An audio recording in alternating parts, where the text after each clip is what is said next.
Saudi officials.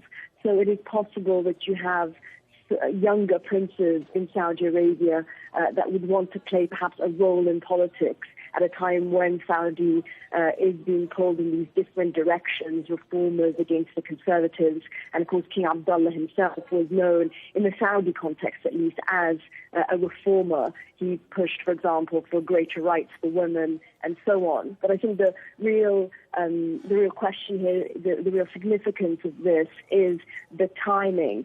The fact that King Abdullah has died at a time when there's real turmoil in the Middle East, and a time when Saudi is playing a bigger role than ever, really bigger role than even last year in the Middle East, whether that's to do with how they're controlling the oil market and the collapse of the oil prices, or indeed their role in Syria and Iraq, both countries very much troubled, and of course Saudi there leading the Arab coalition against Islamic State.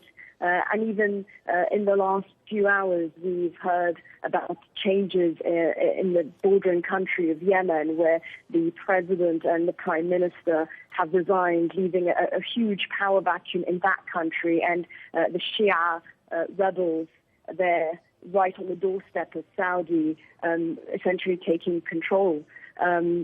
So it's all coming at a time when the region is somewhat on fire and there's a lot of uncertainty.